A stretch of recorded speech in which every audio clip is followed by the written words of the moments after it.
Welcome back to one of our first episodes in Wealth Builders. And I'm super, super excited. And I know I say that every week, but every week I am super, super excited.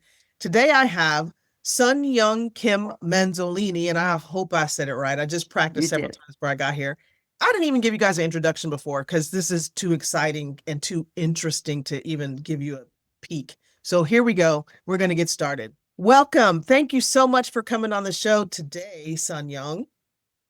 Thank you. It's all exciting. We've been talking. Sun Young is in Utah. I'm in my usual lot in Oklahoma. You guys know how much I love being here. But anyway, we won't go there right now.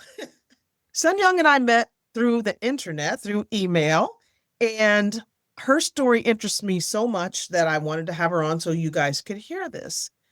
I'm going to let you start. My first question for everybody is, and this is going to help us get your story out on how you came to where you are now. How did you grow up thinking about money? What was your money story from the beginning of your life when you first started thinking about money? Oh boy. Okay, it goes way back, many, many years ago, way back in South Korea, when my mother passed away by giving birth. And after that, my dad abandoned me and my sister.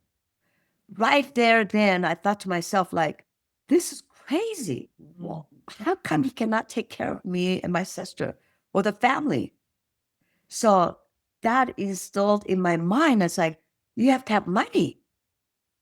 How old were you? I was probably about Okay. 4 or 5, because I just didn't understand. So my dad just abandoned my sister and I. Basically, he told my sister and said, you know what? I want you to take care of Sun Young, because my sister was a little bit older than me, Okay. probably like I don't know, 5 or 6, 7 years old.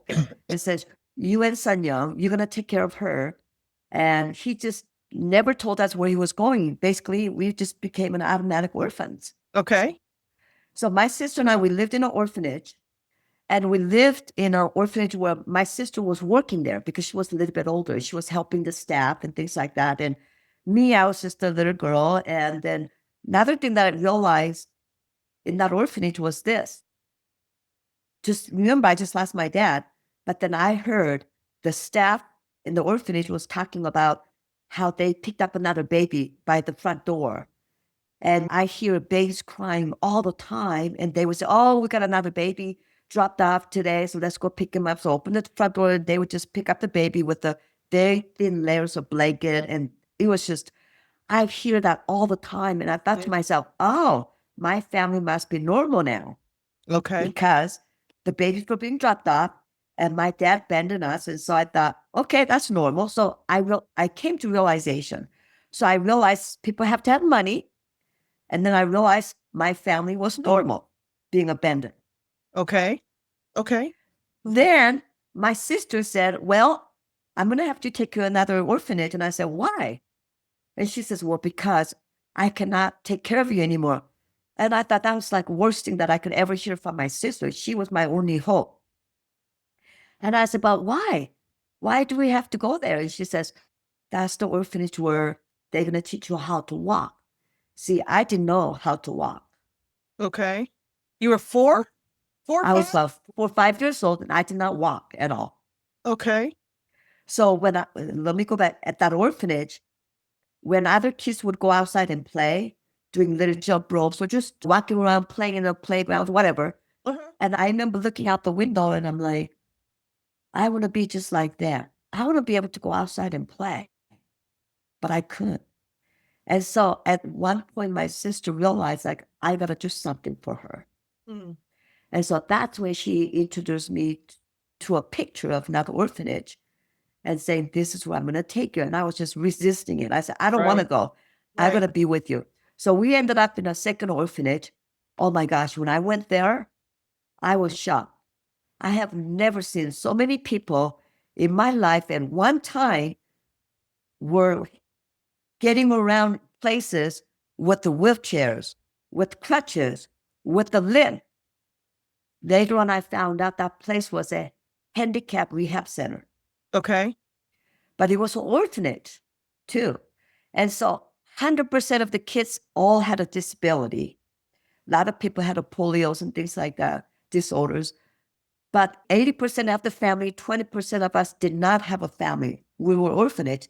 So I belong in that category of being handicapped and also 20% orphan. Okay. So from there, I learned to walk. It took me 2 years because we didn't have a physical therapist or anybody. One of the step workers showed me how to hang onto the rail and stand up and sit down, stand up and sit down and take a step. And I learned to walk on my own after they showed me what to do. Right. I was So determined to walk. did your sister stay with you? No, she did not. She went back. Okay. Yeah, And she what? disappeared and she never came back for me. Okay. Okay. In fact, she lied to me and said that she's going to go to the bathroom. And I said, why can't I go to the bathroom with you? And she says, it's okay. I'll be right back. I'll be right back, because she knew that I didn't want to separate from her. That was the longest separations ever that I have ever felt in my entire life. My mother, I saw her going into the room to deliver a baby, never saw her. I heard the baby crying, and I just figured, okay, baby was born. I have another brother or sister. I don't remember whether boy or girl. I have another brother or sister, but I never saw my mother, so my mother passed away. Mhm. And then my dad, I don't even know my mom and dad's name. And so, yeah, so my sisters did not stay with me. And then when she left me, never came back for me that day, when she said she would come back after going to the bathroom, that's the day my world just fell apart. Yeah. I hated the world. I hated everybody, entire world. I should hate my sister. But I just put everybody in the same category. It's like, I hate everybody. Yep. Yep. I hate the world. She pinky promised me that she would never, ever leave me, that she would come back for me. She was going to take care of me the rest of my life. What condition did you have that made it so that you couldn't walk? Well, all the studies that the doctors done, that I heard from the doctors, and I've been through college, and I've raised my own kids. I have 4 kids. I was never touched, never loved, never showed how to crawl, never showed, nobody held my hand like I did with my kids. Right. When they're learning to stand up and things like that, when they learn to crawl, I would challenge them to put up toys in front of them so they could try to reach further crawling stages. Yes. I never got that. I Okay. never remember being held by anybody. I was neglected. I was malnutrition. I was born with a hair lip. I could walk. When I went to second orphanage, I was bullied. Nobody ever told me that I had a hair lip. I never looked in the mirror. Never Okay. looked. I didn't even know what I looked like most of my life. Like, I got to a second orphanage where people were bullying me, calling me names. And I thought, I knew that I could not walk, but why were they making fun of my face? Mm-hmm. So one day I went outside of the orphanage. I thought I have to find out, because we didn't have any mirrors to look at in the orphanage. We didn't have any regular bathroom where we could take a shower or bath or anything like that. Okay. And so I just snuck out of the orphanage building after I learned to walk. And I looked at the side of the building where there was a metal things on the corner of the building. Yeah. I make sure that nobody was looking. And I looked at myself, just very, very embarrassment. I wanted to find out why I was being bullied. That's all I wanted to find out. So I looked at myself, and there was a huge gap on my lip, hair lip. And I thought, okay, I am not going to talk. I'm not going to smile, because I thought that my lip was going to split more open. Nobody ever told me that it's not going to split open if I smiled or talk. But many reasons not to talk, not to smile, because I just hated the world. Or you hated the world at that point. Yes. Right. And then I hated everybody. I just put everybody into my sister's category. Yeah. I just did. And then when I was being bullied and not having anybody tell me it's okay to talk or it's okay to smile, that it's not going to split anymore, I lived my life with no information. Right. Okay. How long were you at the orphanage? About 10 years, about 10 9 to years. 10 years. Mhm. So at what age was this? Are you now 14, 15? I was about 14 years old. Okay. There's a family in Utah that wrote me a letter saying that they were interested in adopting me. Okay. And before that, there was a couple of Korean families that came to orphanage and wanted to adopt the kids. And I remember a couple of times where they're looking over at me because they called me to a certain office, like a head of the staff owners, and they says, okay, Sun Yong, come down to our office. And that means like there's people that wanted to adopt me. And I remember a couple of incidents where they were looking over me, and then I was just not paying attention. I was just doing my own thing, and as they were looking me over, and I remember thinking to myself, talking to myself and saying, like, please take me home. Yeah. I want to wear pretty clothes. I want to be able to eat delicious food. I remember saying that to myself. There was a couple of times where situations like that, and they didn't adopt me. And so I thought nobody wants me. Mm-hmm. My birth family abandoned me. So, okay, this is my life. So when I got a letter from a family saying that they wanted to adopt me, and I guess they knew all about me. And I thought, they're crazy. There's no way they want me. Right. There's no way. Yes. Anyway, I found out that they were looking for somebody who is a special needs child. Okay. And I belong to that category Yes. of a BH40 and with my handicap. They knew that I could walk, but my legs were so crooked. So they adopted me when I turned 14, Okay. May 18th, and I came over to America on May 27th. And after a while, so that was a summer, and then my mom taught me how to say ABCs because I didn't know any language at I all. want to back up to when you learned that they adopted you. Uh-huh. What do you remember what that felt like? I didn't believe it. There's just no way. There's just Okay. no way. Well, something happened before that. We had a Peace Corps worker from America that came to Orphanage, worked with us about a year or 2 years.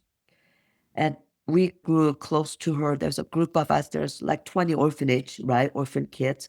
Mm-hmm. And we became really close to her. And she promised when she went to America, when her Peace Corps work was done, she promised us that she was going to find a family for us. Okay. And she took one of the boys and she adopted him, took with her. Okay.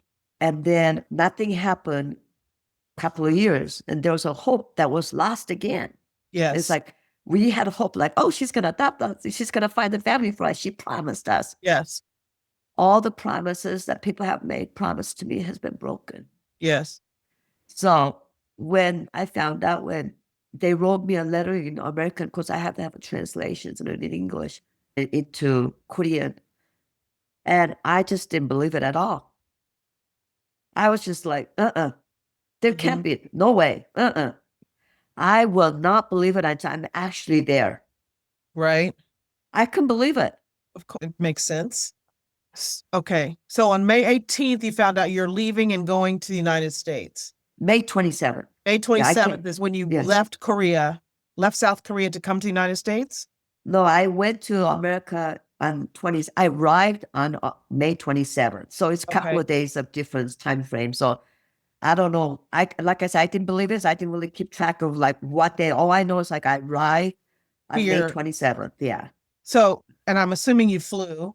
Yes, I flew. And I was really sick full time because remember, I'd never ridden a car ever in my entire life. I was so sick whole time coming from Korea to America. I was throwing up. I had a major migraine. I was sick. I was just so sick. For so many reasons, never been on those kind of transportation, and I don't believe this is really happening. What the heck is going to happen to me when I get there? Am I just going to another thing that's going to be a big disappointment? Yeah. What's happening to me? Yes. Oh my gosh. Okay. You didn't know about all this, have you? Because we never taught the prize. No. So I'm just imagining your mind at this point is everybody leaves me. My fate is to be alone. People bullying me because of the way I look. And I'm having trouble walking because I have my leg, whatever your leg thing was, your crooked legs at the time. And now you're got adopted because these people actually wanted a special needs person. And you don't even know what the heck that special needs is at that point. You're like, and you're coming to a place so far away from what's familiar to you to things that are so unfamiliar to you. Even though over there wasn't good, South Korea wasn't good for you, coming to something you don't even know is a whole nother thing. Do you remember at all what was going on in your head? I remember they actually took me from my orphanage to another place. I had to go to another place because they had to train me how to survive. Okay. In other words, like, so they took me to another place before came to America. Like, they showed me how American people live. Like, they use a vacuum to clean and they eat with a fork instead of chopsticks and spoons and of course, I found out my family sent me money for them to buy me a clothes so that I have something decent to wear. So I remember I had at least like a week preparation to leaving the Korean orphanage to another Okay. Korean place. Okay. And they were just educating me about different things. And I thought, okay, I gotta learn everything that there is to know. This is my only chance. I Okay. don't want to blow this up at all. So I learned a lot of things, and it was very, very different. I thought it's really weird, like really weird. Like, we use a broom and dustpan, Yes. but vacuums like looked like something different, like a robot or something. They Yeah. push Yeah. things Yeah. around, Yeah. and then when they were trying to have me eat with a fork, I couldn't use a fork, and I thought I'd rather use a chopstick than just holding one thing and eat it. I thought I can't do this. It's just so different. Yes.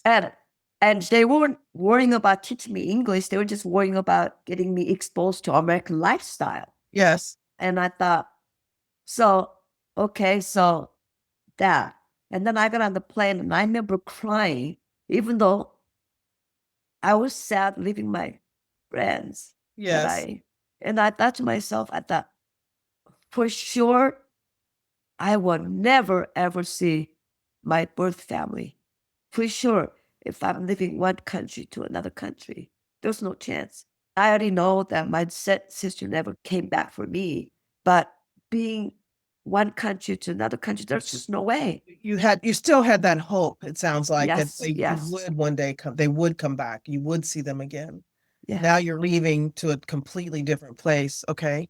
So there's that sadness of this is not going to happen, at least in your mind at that point. This is never going to happen now, with the fear and excitement of going to a brand new place where, what do you mean somebody wants me? I'm sure you're still having trouble believing that at that point.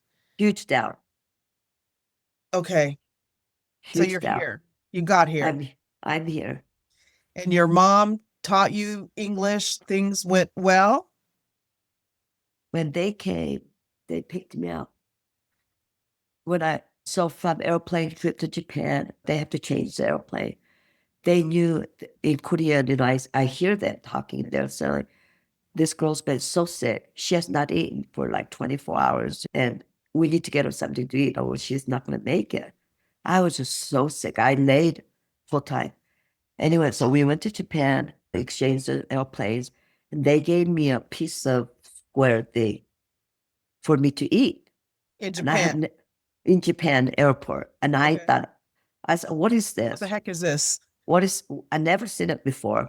So I just threw it away. They knew, but now I realize living in America, that was a piece of toast, but it looked like a sandpaper to me. And I thought, they want me to eat this when I'm sick? But they knew that I have not eaten anything. I'm Yes. so sick and weak and no energy. And they want to make me look representable to my family. Right. But that wasn't food for me. All I know is like rice. And Right. so that doesn't look like a food. I chopped it. So then I went from Japan to San Francisco and my family picked me up from their private airplane. My dad had a private plane Okay. and they were aware of how sick I was. And so they automatically gave me a pills and a brown bag, just getting me ready for anything that I need to do, throw up or Yes. whatever. Because Yes. Yes. small airplane is more wavy than big airplane commercials. But anyway, so when I came and I was just so shocked I was just so shocked. They showered me with shoes, underwear, clothes, dress. I thought to myself, just can't believe this. Who would take me in and give me all these presents? And to them, this is just basic necessity Right. I have to have. But to me, that's like more than enough for rest of my life. Rest of my life. I was just so grateful. It was just overwhelming. Like, who Yeah. would do this to me? Who would do this to me? It's good enough for them to adopt me and give me an opportunity.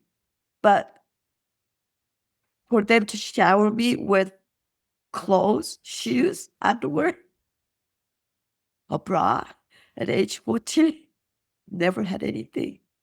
Mm. See, life in orphanage, because we didn't have a shower, bathroom, we had to go to public bath Mm-hmm. place.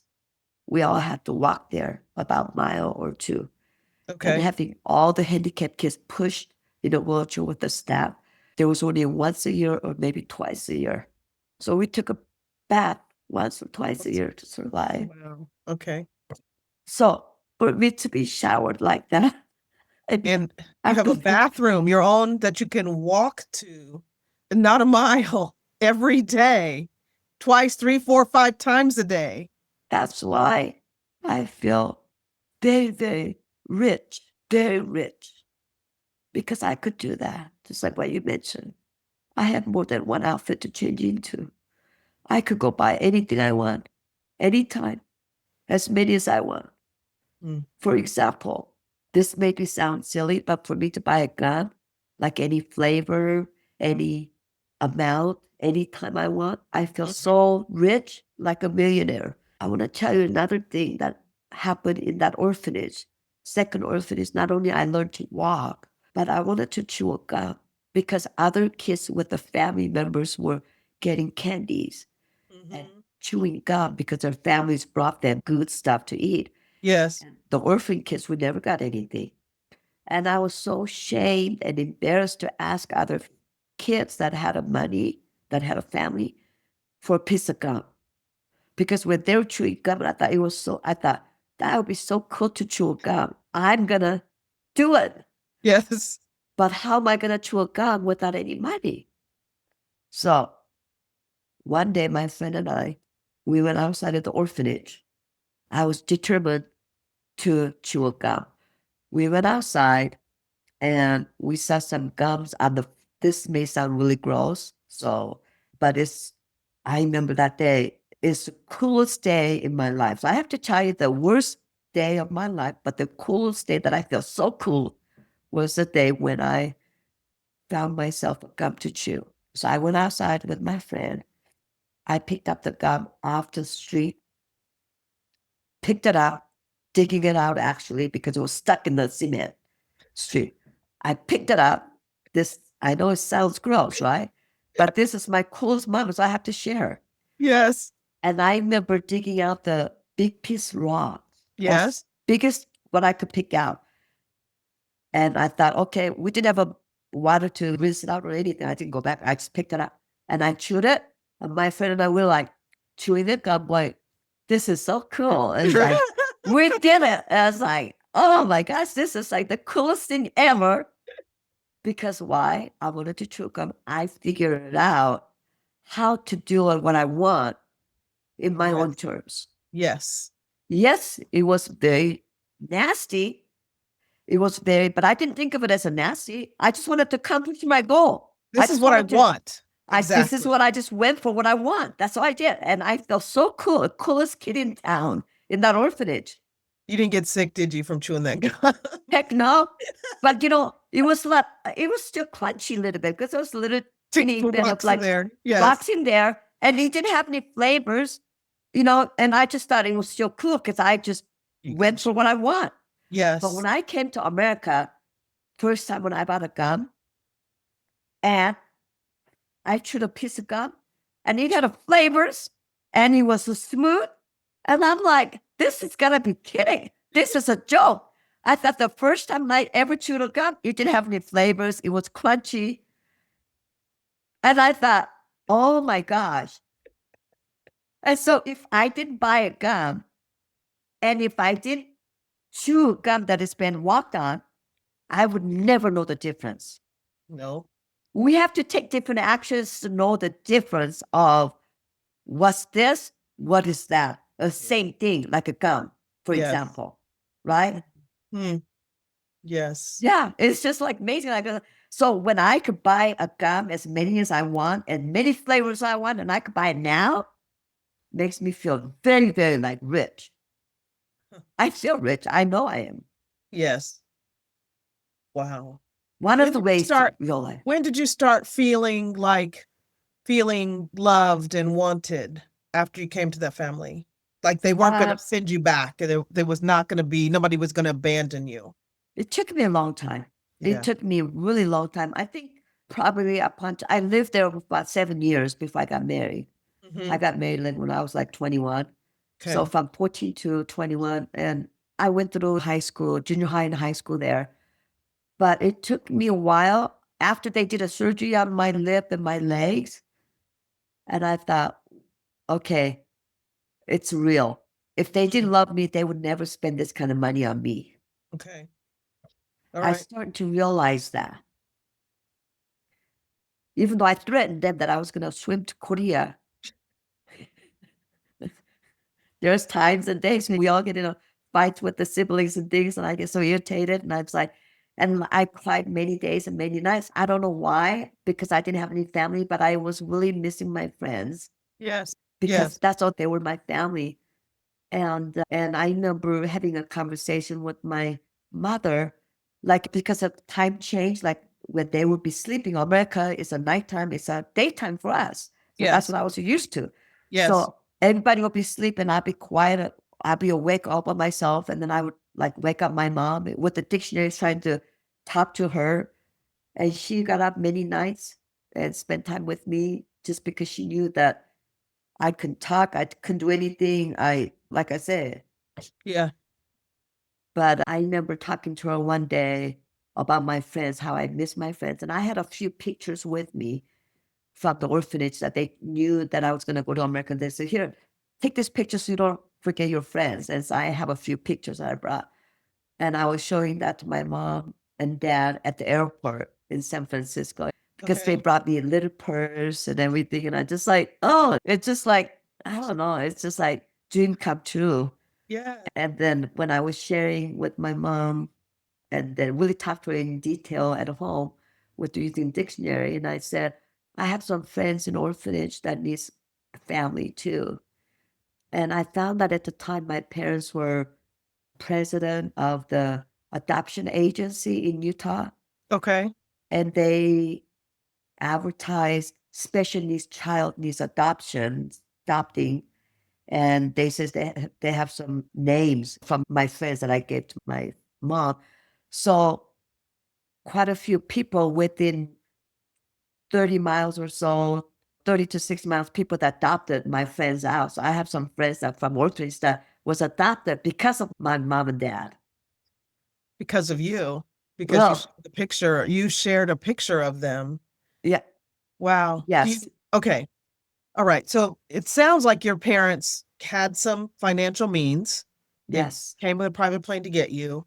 So at this point, you've gone from destitute, surviving basically in South Korea and barely. From meal to meal. Yeah, That's why I exactly. You were survived. like No surviving barely to Mhm. now abundance here in America with this family who's just showering you with these things. I'm sure the feelings of abandonment were still there. They eventually went away or became less. I don't know if they're gone away. Right. Became less prominent in your mind. You got some friends adopted. So that was your mindset. Let me help other people, even though you barely feel like you have enough. You're like, these are my friends. Can you help them? Yes. Yes. They get adopted. You're going on 7 years. You live with your family. You meet a man and got married at 21. What happened? Where are you now? Let's talk about where's your mind? Where's your money mind at this time? My mind this time is that right now I have more than enough. I'm living very rich, meaning so grateful for everything that I have, the daily bath, daily change of clothes, daily change of shoes, living my life with money, like not having to worry about, like if I want to fix something, I could do it. I don't have to wait till when I was like single mother after going through divorce. Like whenever things broke or whenever I want something, I wait 10 or 20 years or whatever. No, I have to Hold on save a up. second. We hadn't even gotten to getting divorced yet. So you guys, Yes. wait a second. When you got married, Yes. when you left your family of, I'm going to call it your family of origin now. It's not your family Yes. of origin, but your second family of origin to start your own family. What was your mind around money at that point? Still poor. Okay. Still not having enough. Still like we got to work hard to make ends meet. So my husband and I both worked, but I couldn't stay in that marriage because it was a very destructive, a mental and like a Just, mental abuse. I don't know. There's a lot of different yeah. things. Yes. So I wanted to get out. So I divorced him after 14 years. Okay, I'm going to have you stop right there because I want to go back still. I know you might not want to spend a lot of time in there, but I just want to, you got married to him, and some other things you had told me about before we came on the show was about Yes. found your dream job. Did you find your dream Yes. job while you were in this marriage? Yes, I did. I Okay. got my job. So I went through like after graduating from high school, like I had to prove to my family, like it's a real, like you could never send me back if I do everything what they want me to do. So I did that. I make sure. So I would get up at 4 a.m. and study extra English and doing homework and everything. Just wanted to keep myself checked so that there's no way that there's not even a hint that they're going to send me back because there's Okay. still doubts because Okay. there's some Yes. neighbors that was adopted at age 14 from Korea, and they were sent to foster care. And I was seeing these things around me. And so I Yes. thought, I was just like her. I was 14, I was adopted from Korea, and they sent her away to foster family. That could happen to me too. So I just made sure that I did everything I can, worked really hard and getting up at 4 a.m, studying with a little teeny flashlight under the bunk bed, because we had a Okay. lot of bunk. They had a 6-year-old kids Okay. and they adopted a child. So there was a big family. And so I did everything I can. And then I went to school and became a certified medical assistant. That's what I wanted to do. I didn't want to be an RN or LPN. I wanted to be a medical assistant because I wanted to work for a doctor side by side, working with the patients. Okay. That was my dream job. And so I landed in there after doing everything I need. So the day that I dated my first husband, first date, I had an interview. And I told him, I said, you want to marry me, or if you want to take me out, I have to go to my first interview first. And so we went to that, landed in my dream job. And I was just so grateful because I'm thinking, here I am, I'm walking. I could drive, I could go to a job, I could make my own money, I could get my own things. And I did everything what I was told. Well, along the journey, I discovered myself and I was like, something is wrong with this system. Why am I not making enough money to Time do? out. Time out again.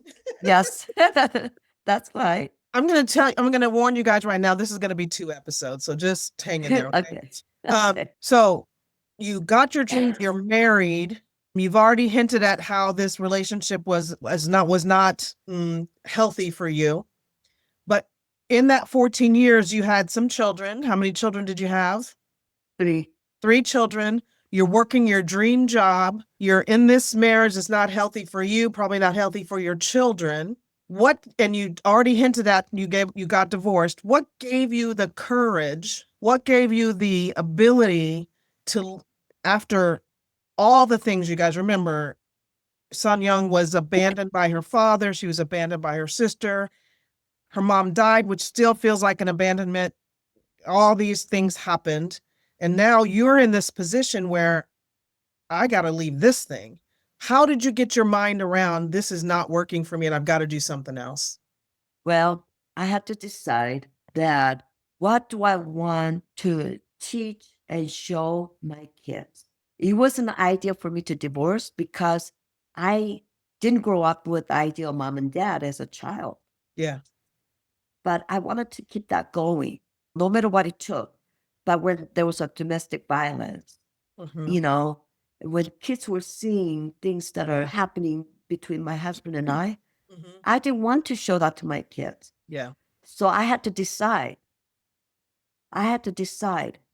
So I remember going through counseling and different things like that to save this marriage. And Save the marriage, to try to save it. yes, Mhm. right, exactly. Because like I said, I wanted to do something different than how I grew up. Yes. And I remember my husband said after the counseling and everything, we went through communication classes, couples classes, family counseling, all that, tried all that. Because I thought I can't just divorce without using the resources that we have available. So we Okay. went through that. And then after that, I finally decided to divorce. And it was very scary because you figure when you're in victim stance, it's so scary because your mind is so small Mhm. and you have all this like huge scarcity. It's like, how am I going to survive? Like, Yes. I'm breaking up the family. And Yes. what a bad mother I'm going to be. Yes. But then that's the noise. But then other side of me, part of me is like, no, I want to show my kids there could be a peaceful house. I want to show my kids that the marriage doesn't have to be this way.